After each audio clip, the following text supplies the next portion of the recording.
Good morning and welcome into Big Talk, college sports with a Midwest perspective, blue collar and blue blood. If you're joining us on the visual medium, well, you've already seen the delight of what we have here with the trio screen in front of you. But if you're on the audio platform, we have the OG crew back in form for this one. I'm Dalton Scheller. We got Sam Sprunger on the far side, Tony Hollinsworth in the middle. We haven't done one with all three of us together in quite some time. This is exciting. It's been a minute. I know. Tony, how are we?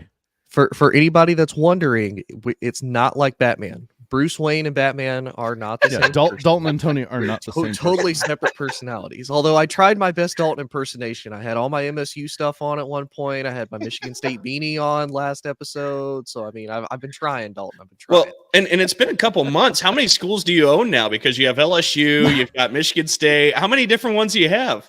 Oh, man.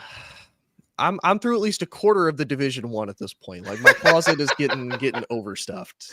I'm always going to have a winner to root for. That's my motto. You got Wisconsin in the closet yet, or Yeah, absolutely not? I said winner. Winner. W for winner. As you can tell, the vibes are high on a Friday. We got a lot to get into here this episode because college football, we're kind of heading to the finish line. The playoff is coming up here. What is that? Monday, right? Monday will be the college football playoff semifinal matchups. I'm getting all confused with the holidays and days of the week. But yeah, January 1st is Monday. I see Sam still. They're playing Monday? I thought it was the 31st still.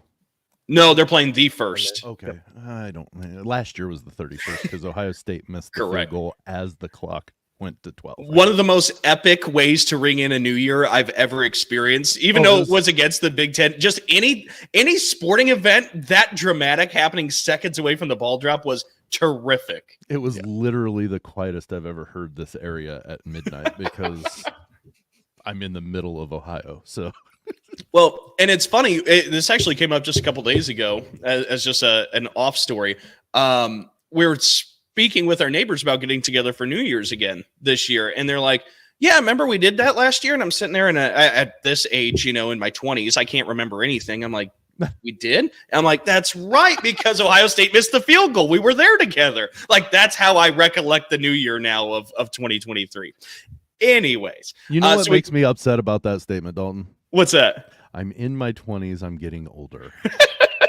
Are you kidding me? Come on. Now, Dalton, there's a name for that. It's called part-timers because you only forget part of your stuff. You haven't forgotten all of it yet. That's great. I'm actually going to pocket that one. I enjoy that one a lot. I might as well step in the grave. Oh, I'm aware it's all downhill from here. I'm aware. But so we got college football playoff to talk about. The bowl season as a whole, we can discuss a little bit because there's something interesting here to me anyways. I have a bit of a take where I've 180'd my thought process. And of course, we have Big Ten basketball, both men's and women's, getting ready to kick up. And there's some pretty good games happening, at least on the women's side tomorrow. That'll certainly be interesting. I think the men are taking a couple more days before they fully kick back up. But January 2nd when they matchups. January 2nd when they kick off the Big Ten season, but there are a lot happening today, but they're minor matchups. Yeah. Well, and then like tomorrow is kind of an interesting one, at least from the camp that I kind of resided with, Michigan State and Indiana State. That'll be a fun men's game to watch because Indiana State plays with pretty solid. Yeah. So we got a couple of those before we get the Big Ten going. But let's start off with football. And let's start off here with the bowl season because right now the Big Ten is 3-0 in the bowl season. Minnesota won the Quick Lane Bowl. Northwestern won the Las Vegas Bowl, I believe, over Utah. And then yesterday, Rutgers defeated Miami in the Pinstripe Bowl. So the Big Ten is 3-0. Fellas, do you take any stock in the fact that the Big Ten is 3-0? No. Tony? No, not really. I mean, we talked about this last year about this time, and we've kind of talked about this throughout the season about how really at the end of the year, these bowl games just don't matter as much anymore. We've talked about how much money the NCAA, these conferences, whether they want to give the power to the NCAA or not, they're missing out on a ton of money with some of these bowls because you look at a lot of these guys, they're either going to come back for next season. They don't want to start out getting hurt or have a major injury that's going to derail them for, a extended period of time and potentially move into the following season. And, a lot of these guys are potentially going to the NFL draft. So a lot of them, it's kind of the same way. It's like, I don't want to get hurt before the combine. I don't want to hurt my draft stock. I want to be able to, take my game to the next level. So a lot of these games, it's kind of what we could consider in the NFL, like your second and third stringers, a lot of your freshmen, your sophomore guys kind of getting playing time just to see what you've got on the depth chart, just to see what you've got to look forward to the next year. So some of these bowl games, they really don't matter. I know we've talked about it. I would much rather have one of these matchups in the middle of the season, because it would mean so much more. The matchups would mean so much more. That Cotton Bowl sticks out to me like that, Tony. Ohio State and Mizzou, I would have loved to see both of those teams at full strength. Oh, yeah, because you think about it, Mizzou has probably had one of its best seasons since coming into the SEC, literally the same year that it came into the SEC. It's having one of its best. They went toe-to-toe with just about everybody that they faced. And then, of course, Ohio State rolled pretty much everybody throughout the entire year. So yeah, it would be so much more interesting to see, and we would still have a Kyle McCord there, and unfortunately we don't have Kyle McCord there anymore. He was a very disappointed man on the Syracuse sideline. Yeah, that's a fair point. Sam, what do you got? You know what the bowl season is, other than the games that matter, the three that matter, which are the Rose Bowl, what is it, the Orange Bowl this year, or Sugar Bowl, the Rose Bowl, Sugar Bowl, and the championship game. Those are the three games that matter. The rest are preseason at the end of the season. And what does that accomplish? I mean, really, honestly, you got to make them matter, or you're just getting extra practices. That's the only benefit these teams are getting. They're not playing for anything other than a trophy or a Pop-Tart that you can eat from a mascot that is really creepy. But other people loved it, and I to me, it was just weird. But anyways, if you make these preseason games, these bowls are a lot more exciting because you have the whole season that matters behind it. Mm-hmm. And those games actually play into something that matters. Then they don't matter now. I went to the Quick Lane Bowls. I sent you the Quick Lane Bowl. I sent you the picture, or of my boys and me there, and they said that attendance was 28,000 people. Dalton, there was no way. Tony, there was no way there was 28,000 people there. I'm guessing paid attendance. My youngest even looked at me and said, maybe they're counting the workers. Maybe. Because honestly, looking at some of the ticket prices for some of the bowls right now, like Ole Miss versus Penn State, you can get a ticket for $59. Auburn versus Maryland, $22. Tony, like, none of them are expensive. Tony, I paid $7 a ticket on fees for a $1 ticket to the Quick Lane Bowls. That's insane. That's insane. So they were selling tickets for $1 each, and they were so in not demand, Tony, Dalton, that I bought 5 and the guy sent me 9. Nice. Wow. That's insane. He couldn't get rid of them. I bought them the day of, a few hours before the game, so he just sent me as many as he wanted.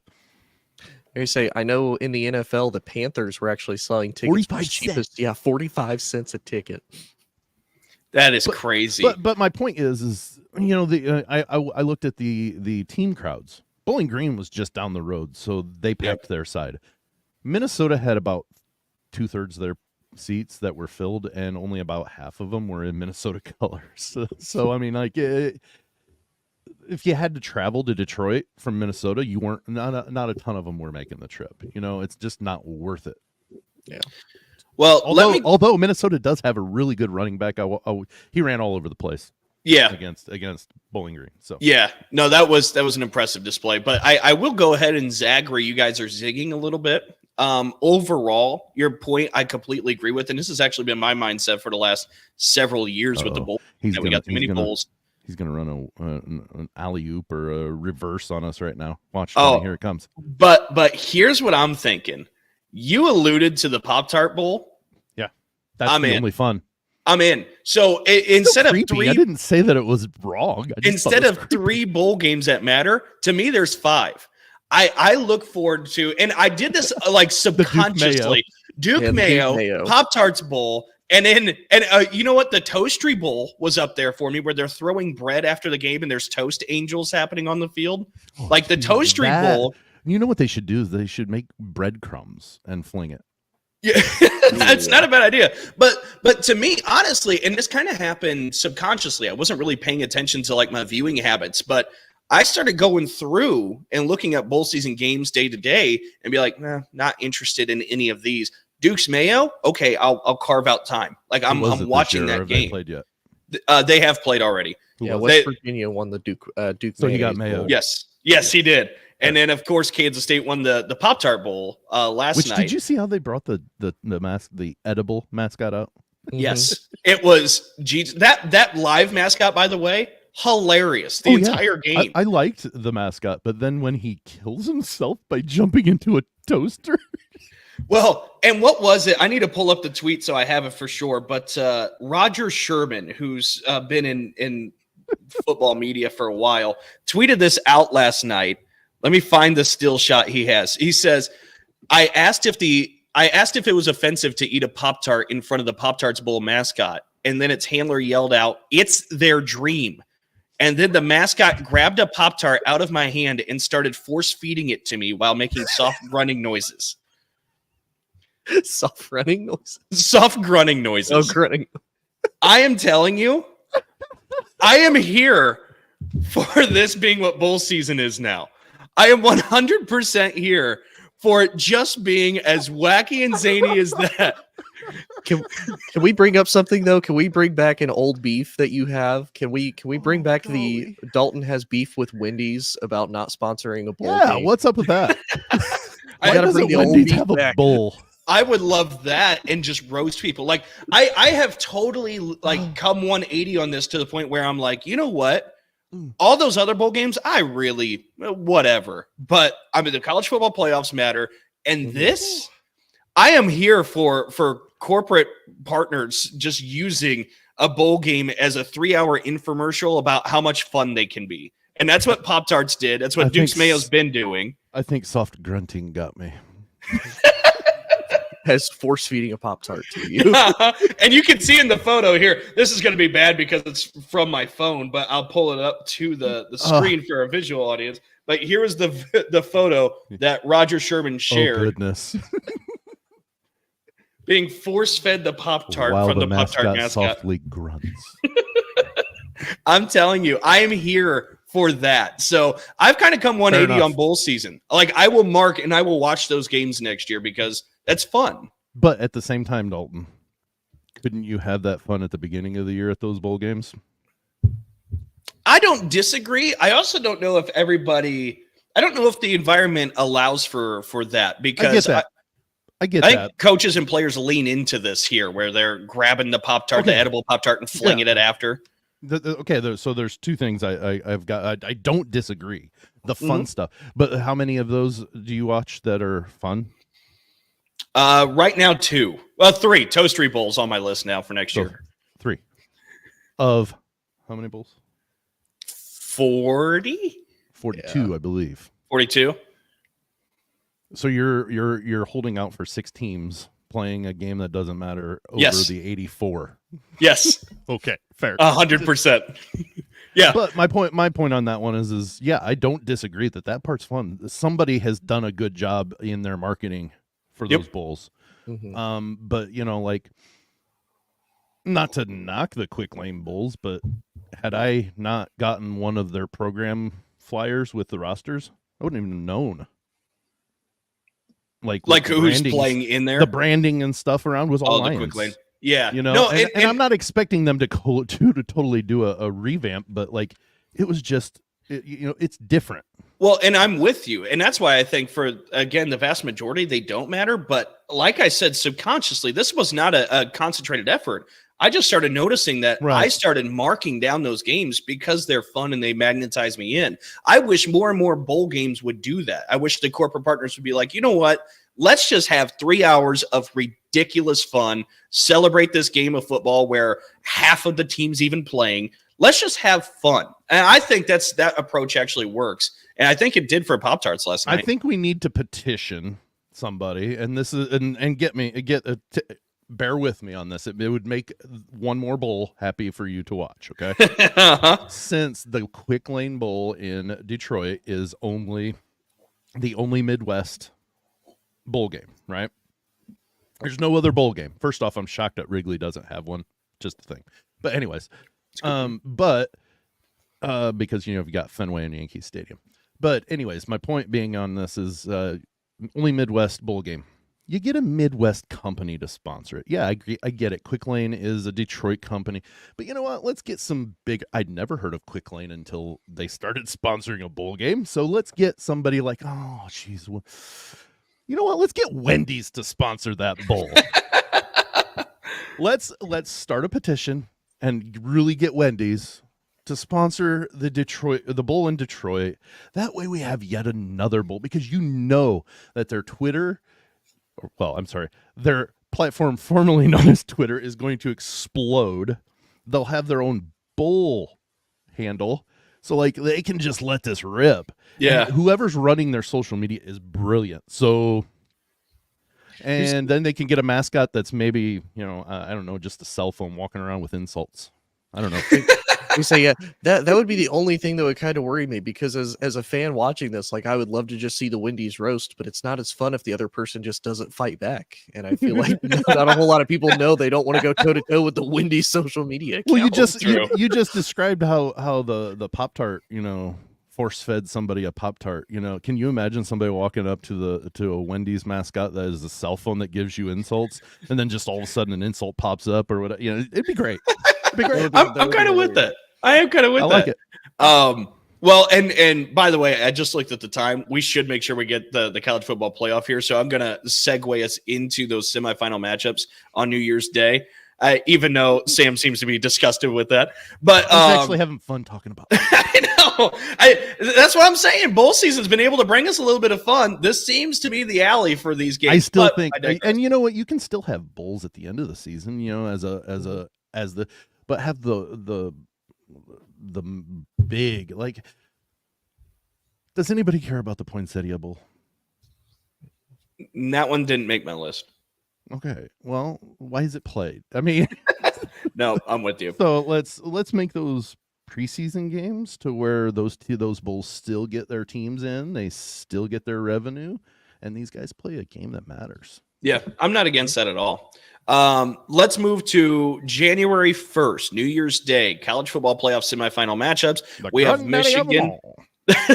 Michigan and Alabama there in that one. And then, of course, you have Texas and Washington on the other side of the playoff bracket. But let's start off with the Rose Bowl. Michigan, Alabama. Tony, let's start with you. What do you have here? Who do you think wins and why? As much as I hate to say it, I have Alabama winning this one. Okay. And I only say that because I'm going off of what have I had with Michigan in the past as compared to what have I had with Alabama in the past. And unfortunately, the only one that has really been successful the last few years in any type of capacity has been Alabama. With in Michigan, postseason, you're saying, right? Yeah, exclusively. Okay. Yeah.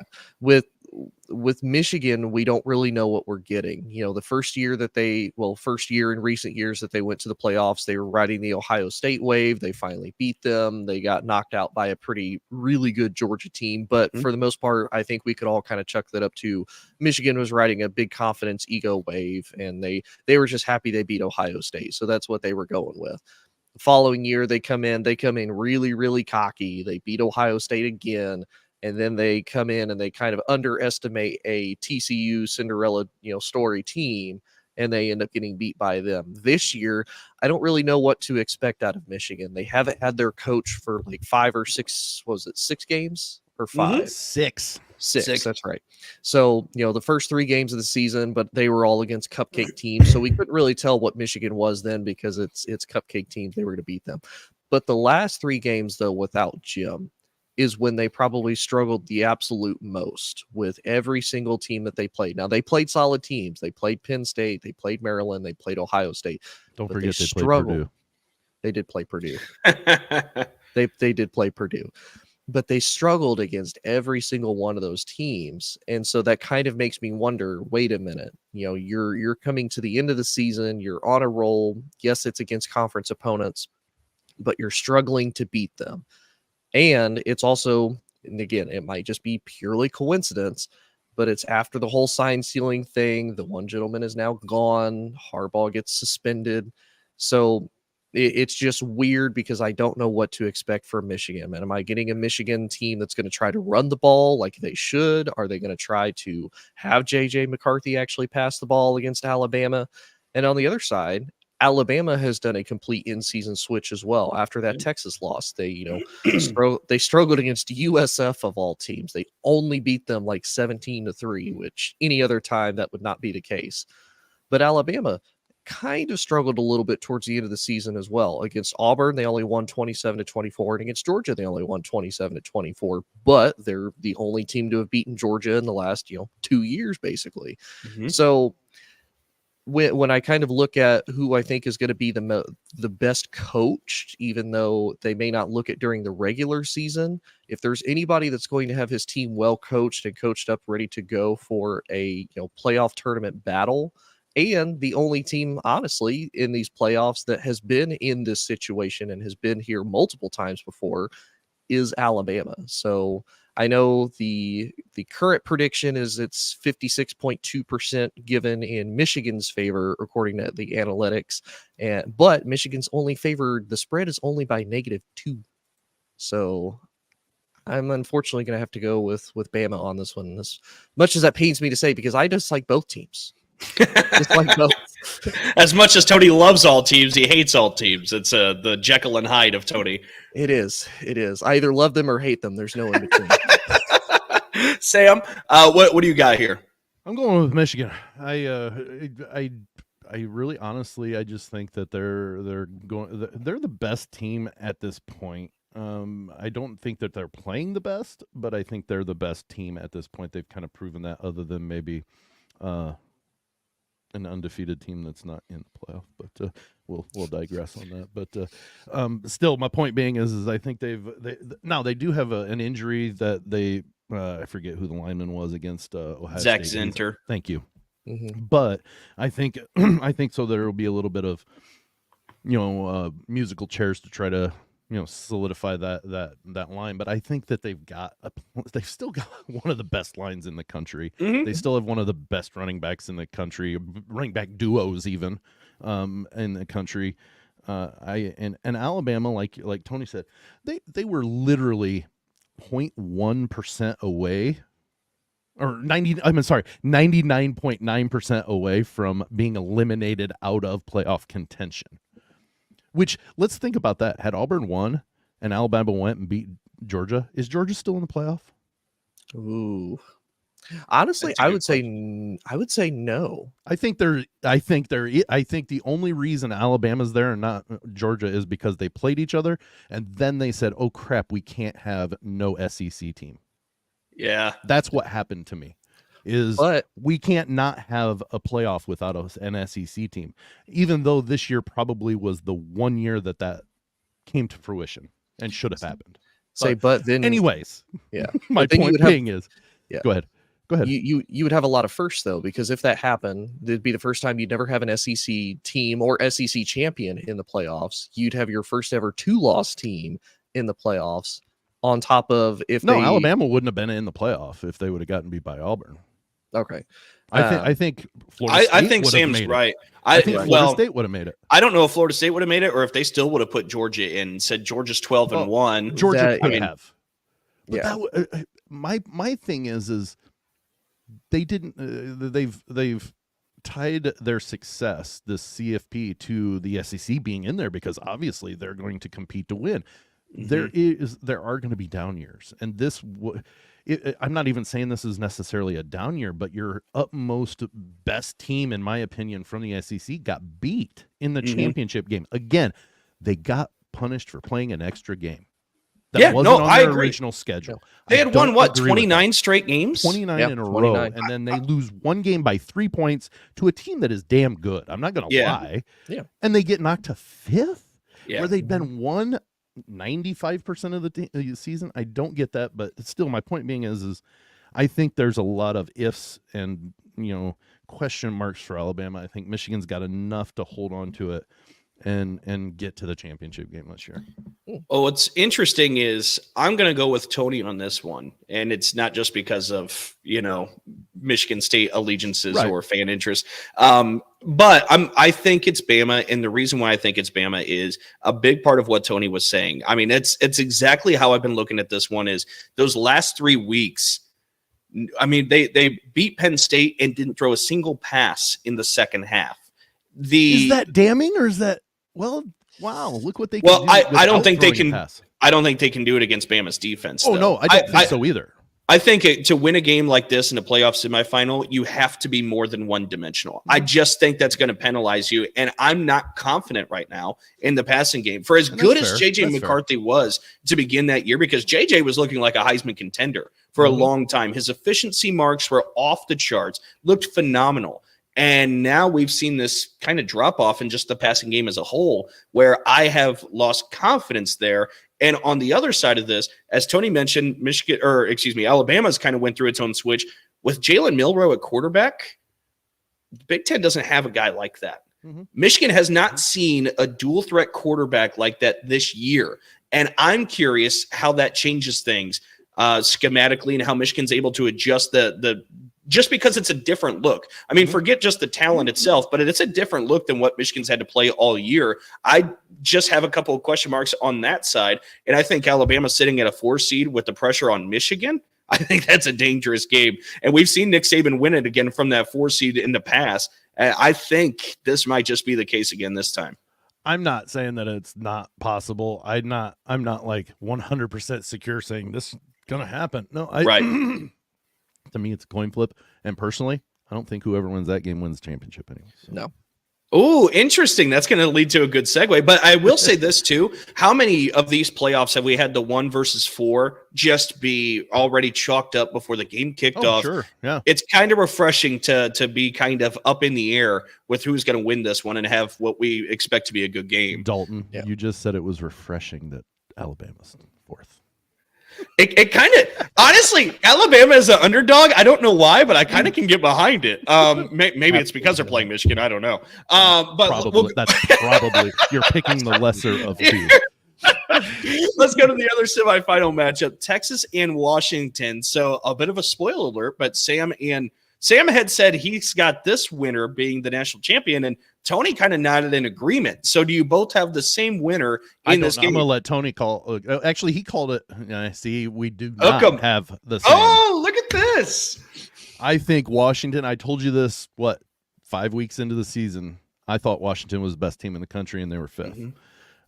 They went through a little bit of a rocky patch, but they still won every game. And let's think about everybody they've gotten put in front of them. They've been told they were going to get beat, or this is where they're going to stumble, and they just went and won it anyways. They beat Oregon, who was many people thought was the best team playing the best football in the country, and they beat them in the twice.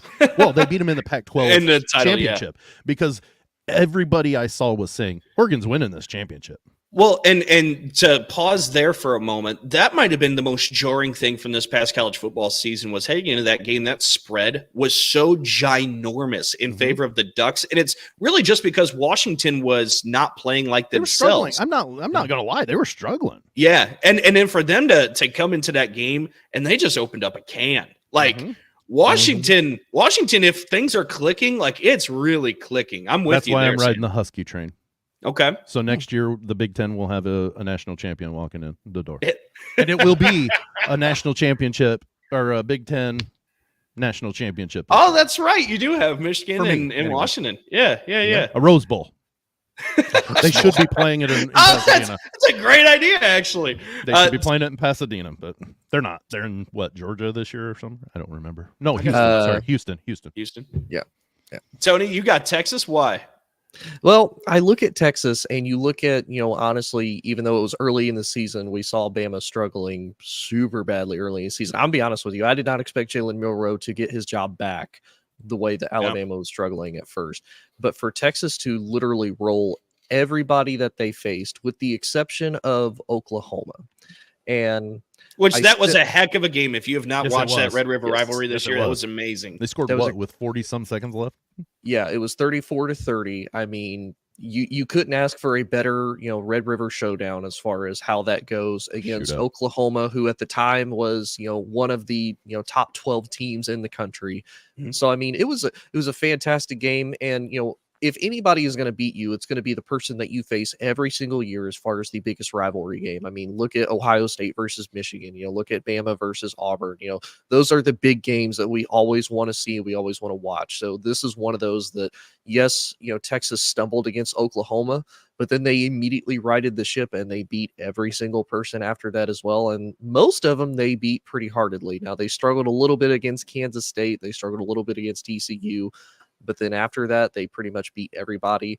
And the fact of how that they were able to beat Bama, especially early in the season, they just physically dominated them. I mean, the line of scrimmage, they absolutely Alabama's controlled. going to lose twice to Texas this season? You think Nick Saban isn't going to be so prepared for Texas that it's stupid? Sam, I got 3 words for you. Texas is back. I thought it was going to be all right. I've got one response. All right.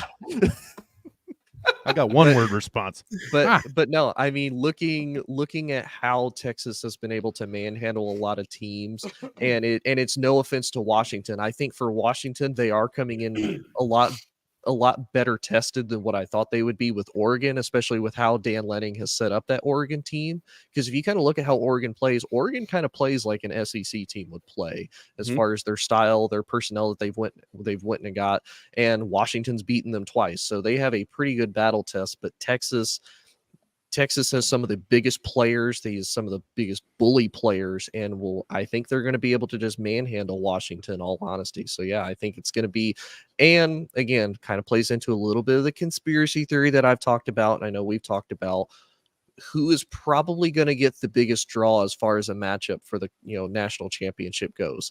What better than Texas Michigan versus Alabama? No. The rematch, you got to ride the Cinderella. Dude, the rematch of the playoff the year before when Georgia plastered Michigan would have been so much more of a storyline and big name storyline than TCU's shock in the world, because there was not one person that thought TCU could win that football game. But if Michigan would have been there, Michigan would have had at least some semblance of them getting a chance to win. I can't get behind that. So you're saying it would have been 63-10? Maybe. But my point being is that I don't think that's accurate. But anyways, go ahead. Well, if we take a look here, Sam's got Michigan versus Washington, 2 Big Ten teams next year.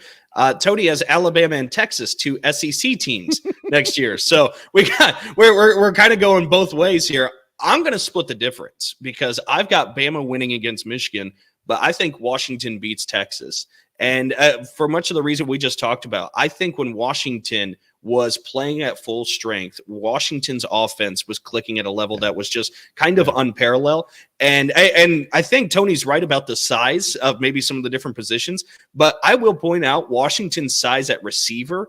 I think they're going to be able to get in the open field and be able to use some of that size because Washington's receivers are huge. Like they are way bigger than the average receivers. I think they're going to be able to use some of that strength in the open field and some of that size. And I mean, I think a lot of the struggles, we kind of kept asking the question and the mystery of, is Michael Penix hurt? Is that why things are struggling a little bit? And he put that jacket on that one game as he was exiting the field, and it was all just kind of mysterious.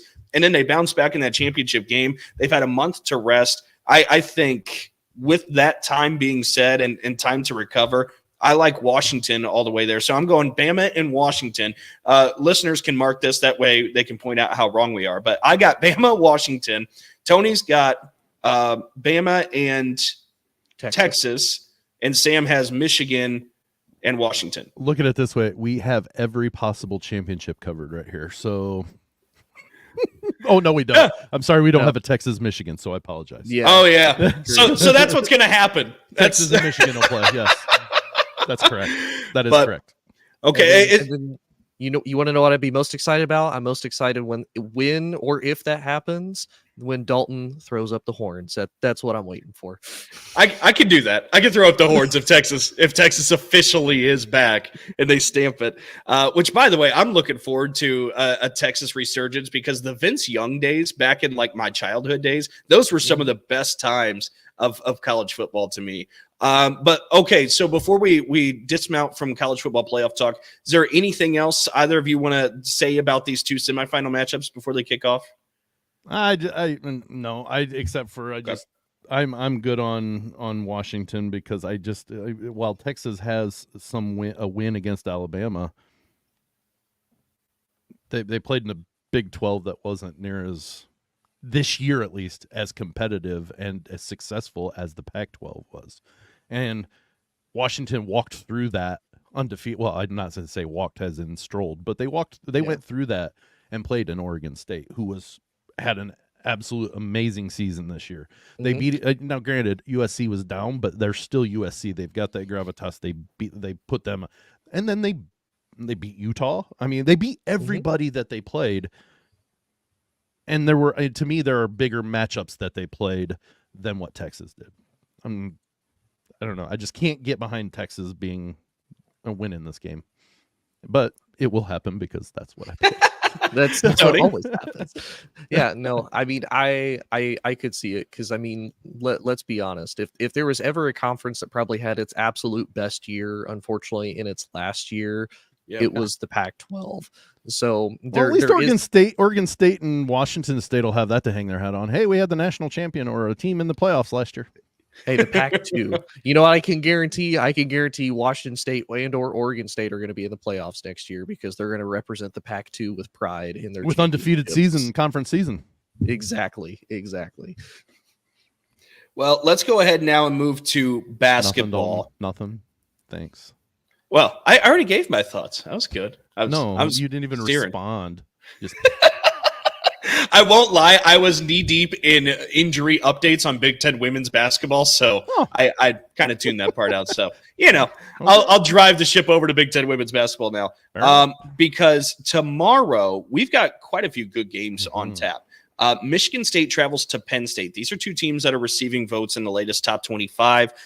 Both teams really, really good at creating turnovers. This should be an interesting game. And actually, what I was looking up and why I missed out on what Sam said, I still don't even know what you said. See, you don't even know who it was that said it. Well, and I'll go ahead and mention. So McKenna Marisa is the star for Penn State. I mean, she's one of the top scorers in the Big Ten. She got her in Columbus in an overtime game at Ohio State. She has not played recently, and I have yet to see if she's going to be available for this game, if she's able to play against Michigan State. This is a 4:00 tip. Without Marisa, it changes this game quite a bit. That doesn't mean Penn State certainly can't win, because Penn State is great, and Leilani Kapanis and some of the other Lions on that team are really, really solid. But I think it really does make a pretty big difference, and I couldn't find out still if she's healthy or not. So I'm not sure what happens there.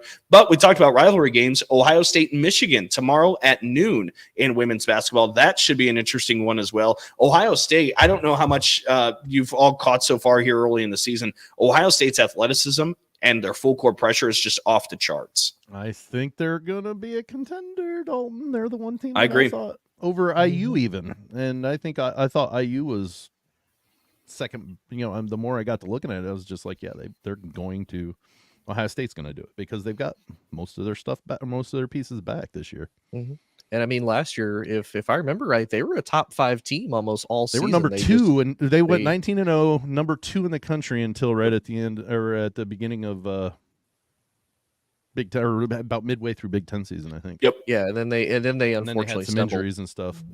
Yeah, but I mean, up until then, yeah, and it wouldn't surprise me if I kind of agree if Ohio State doesn't, figure out how we know how to do this. We've done this before. Now we're back. Let us start to run the table and start the grind to, get back up there.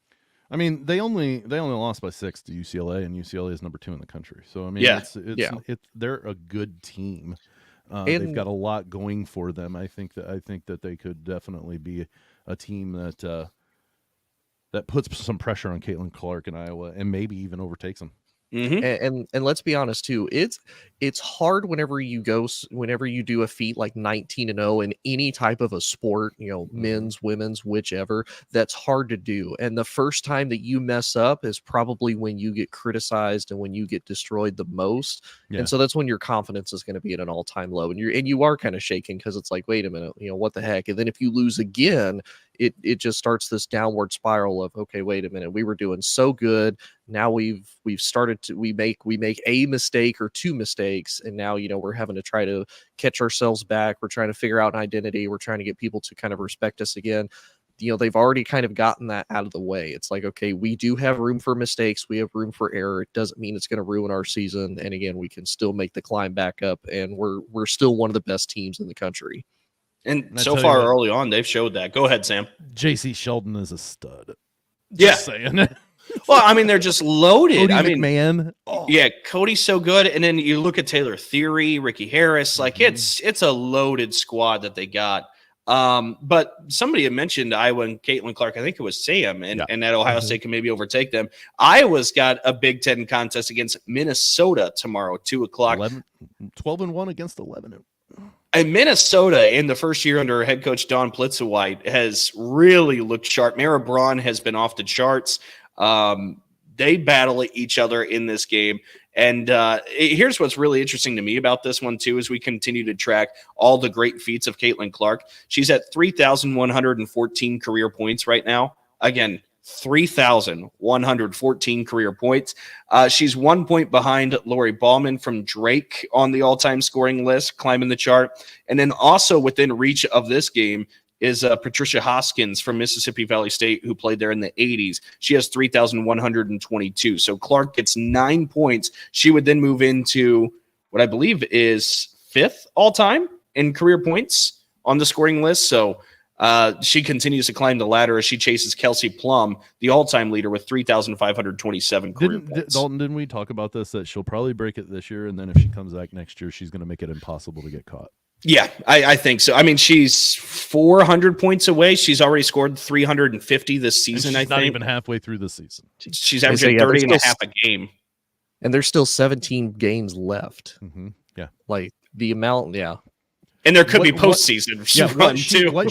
What she's averaging, she'll break it before the postseason or before the Big Ten tournament, and the rest of it's just going to keep padding it and making it more and more impossible to get there, especially if they go 6 games in the NCAA tournament. Yeah. It's really pretty phenomenal, and she's kind of going to be on the heels of Pistol Pete's mark all time as well.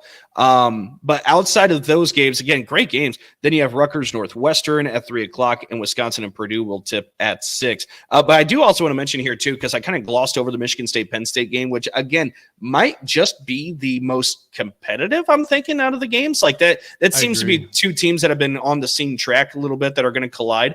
Unless Minnesota's for real this year. Yes. Yeah. I think Minnesota could be really interesting if Braun just plays out of her mind like she has been throughout most of the year. But Penn State has Shade Chesky on their squad, a sophomore who just dropped 40 points in the last timeout for Penn State, set a school record hitting 15 threes. No way. Or that's 45 points. Yeah, that can't be right. But I saw that in my research. I'll pull that back up because I'm not really sure what I'm missing there, but I read something about a school record 15 threes. 12 out of 15. I'll circle back on that one. Let's switch over to the men's side for a moment while I pull up that research, because for the men today, there's a bunch of non-conference games. I'm scrolling through the list, and there's a lot of warm-up games. Yeah, pretty much. Tomorrow, Michigan State hosts Indiana State. We were talking about that one, I think, earlier in the show. That one should be interesting. Indiana State so far 11-1 this year. I think they're hanging around top 50 in the net ranking. But Indiana State, the Sycamores, have had a great start to their year. Ohio State and West Virginia at 7:00 tomorrow night. Those should be some pretty good games. Yeah, this is the time frame where it just kind of goes, well, we're just kind of treading water until we can get to the conference season to kick off, and so there's not. I think the Ohio State game is going to be interesting to watch tomorrow, because I'm not really 100% sure how good West Virginia, and how is it a home game for West Virginia when it's in Cleveland? I don't get that. I don't get that, but. I mean, West Virginia looks like they're struggling a little bit, and you know what, you can kind of expect that, but it's still got a name that you kind of think could be something that could be competitive. But that Michigan State Indiana State game is one that I will pay attention to, simply because, Indiana State doesn't play horribly, and they're always pretty competitive.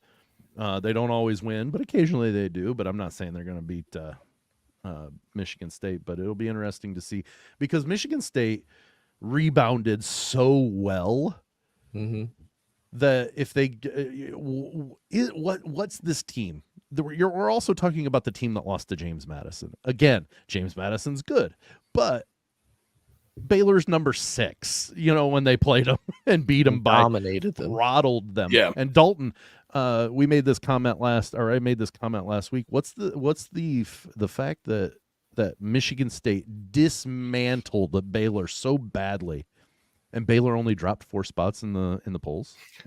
What's that say about the voters, what they think about Michigan State? Right. Yeah, I was going to say, and the rankings are always, kind of touch and go. I get that, but it's 4 spots to a non-ranked team that they got blown out on a neutral court. And there you got to see a little bit when Michigan State is clicking what they can be, and they kept that going against Stony Brook. I mean, they dominated Stony Brook as well. One of the big questions to me, and this is the sad part of what's going on. I mean, there's just no way, I guess, to politely put it or gently put it, but for Jeremy Fears Jr. over this Christmas break to be shot, where he may end up missing the rest of the season. I mean, first off, thoughts for that family. Yeah, no kidding. And if you read the details of the reports that are out there, like, he was shot and then instantly helped another gunshot victim that night, and was applying pressure to their stomach and trying to help a young woman out who was also shot. That's so serious on a whole nother level than what basketball is. But then on the court, I don't know. I think Michigan State will be able to find ways to persevere through. But Jeremy Fears was starting to come along. He had 10 assists in that game against Stony Brook. And again, this is all very minor compared to what we're talking about with this young man. I don't want to just gloss over the fact that the young man was shot and really kind of was pretty heroic in helping out another gunshot victim in the same process. Right. And that, I mean, it's such a tragedy for him and his family. But that question certainly still lingers a little bit when looking at Michigan State here in the spring and how they come together. Yeah, that didn't even register. I knew it happened, and it still didn't even register. But that could be. I would hope that Michigan State recovers and still keeps it up and plays to the extent. But that Fears is going to be a piece that they're going to miss, because, like you said, he just started coming around, had a decent game against Stony Brook, and Michigan State was looking like they're recovering from that really early bad, like one of the worst Michigan State slumps that I've seen to start out a season. And but that's not to say that it still can't go well. I mean, Michigan State still has a ton in the cabinet. Yep. And so it'll be interesting to see how that team kind of groups together. Tony, did you have something there?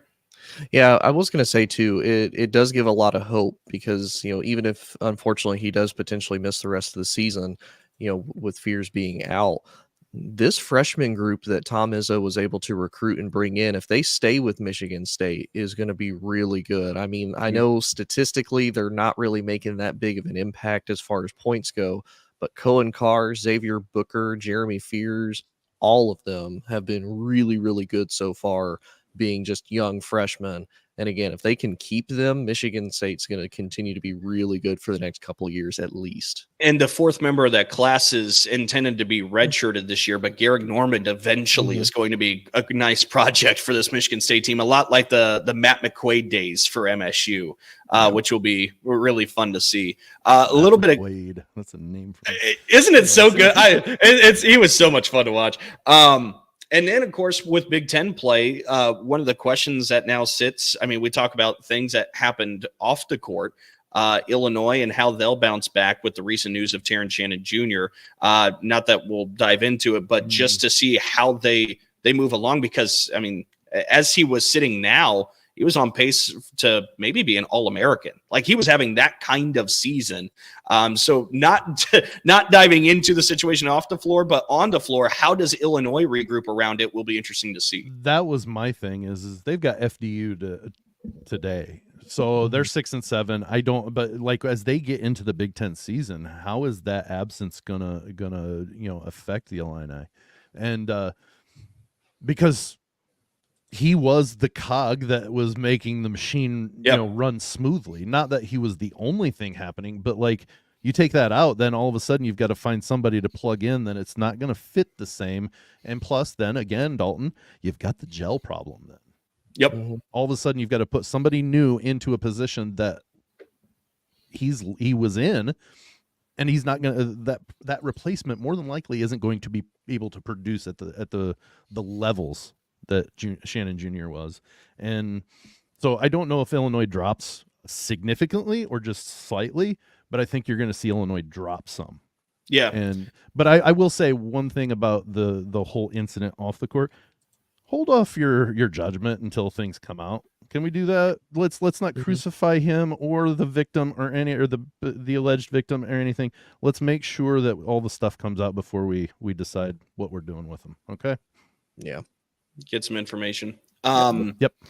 Real quick before we get ready to say goodbye, a little bit of cleanup duty, like a PTI. I did find out, I did misread. So Penn State as a team hit 15 threes in women's basketball in that win over Central Connecticut. Shea Chesky hit 8 threes. That's still very impressive. Still pretty good. I was going to say 15 is like 40 a record points. Or something.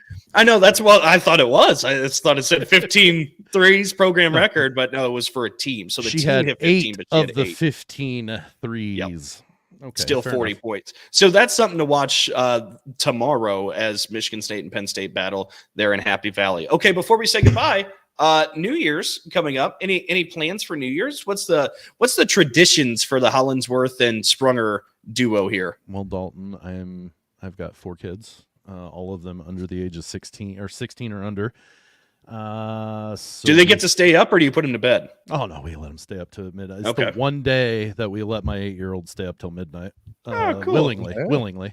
But yeah, so we do some hors d'oeuvres, and like last year we had football game on in the living room, ball in the sunroom, so we could walk back and forth, walk through the kitchen, grab something, go to the sunroom, vice versa back, And so we did do that, and nothing really special. I don't drink anymore, so I don't go to any parties, or if I do, I'm the DD. So do you do the sparklings? Sparkling water? Sure. No, I have hated sparkling grape juice for my whole entire life. Even when I was under 21, I drank it. Wow. I was like, oh God, this is horrible. Yeah, that was me. Good enough. Tony? Yeah. So we're an Irish family. So typically we do what we call money cabbage. So there's like certain coins that we've had for literally longer than I've probably been around. Actually, Dalton, probably longer than you and I combined have been around. Wow. They throw these coins into the pot with the cabbage. You supposed to get a scoop of the cabbage soup, supposed to get money in it. And you're supposed to have good money and tithings all year. And also my least favorite meal of all time, they have corned beef. I hate corned beef with an absolute unholy passion. Wow. But that's usually ours. We don't really do too much of the whole, like most everybody in the family doesn't really stay up till midnight. That's usually my like passing for most day-to-day normalcies is staying up past midnight. So, I mean, it's just going to be another night for me. Just part of the viewing experience. If I could go to bed before midnight, I would. Yeah, exactly. I'm to that point in my life. Yes. I did that a couple of years ago and felt amazing. I really don't think I missed anything. When we first adopted our boys, we did the Nickelodeon countdown that they do at 9 and send them to bed.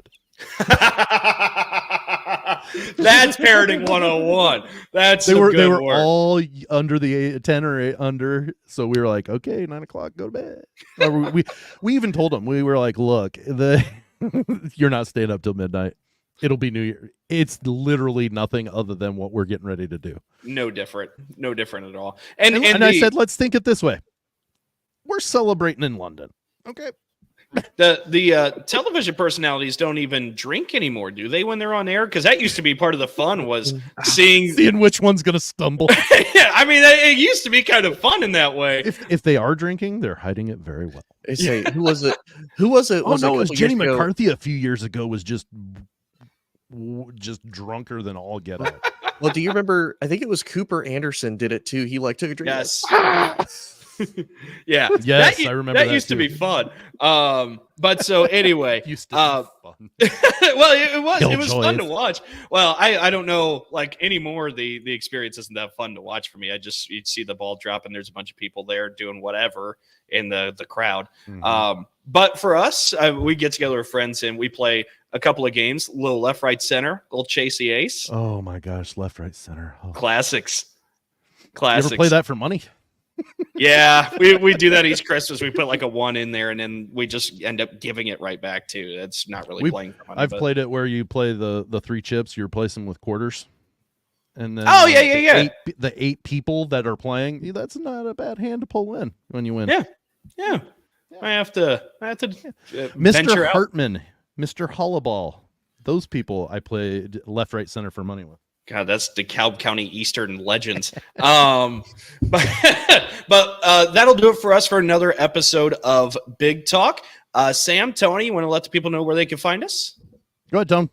Okay, so you can find us on TikTok, Instagram, and X, formerly known as Twitter, at B1G_talk. That is Big Talk. Replace the I with a 1 and then add an underscore in there. You can also find us on Facebook at Big Talk. Again, B1G Talk. Not all Big Talk. It's totally different. Not same. Not as cool. Same, but different. But not same. We're better. And we know it. But anyway, you can also find us wherever you catch your podcasts at, Google, Spotify, literally everywhere. You can get us on the All Sports All Plays network. We're streamed there every week. You can also get us on their app on the Google Play Store and the Apple Play Store as well. Or you can also catch us on the audio and video side later that day on Spotify through the Lounge Media Group as well. This is twice in a row I remembered, Sam. Twice. I'm proud of on that. a roll. I really am. On a roll. Like a proud dad over there. And on here the before side. too long, it will be on Lounge Media, or LMG Radio, Lounge Media Group Radio. Okay. Very good. Very good. Well, on behalf of Sam Sprunger, Tony Hollinsworth, myself, Dalton Shetler, do want to wish you all a very happy new year. Enjoy the time. We got the college football playoffs kicking off. Big Ten basketball ramps up in conference play. It's exciting time for Big Ten sports. But again, want to wish you all a very happy new year for 2024. And on behalf of all of us, so long, everybody. Happy New Year. Okay, bye. See ya.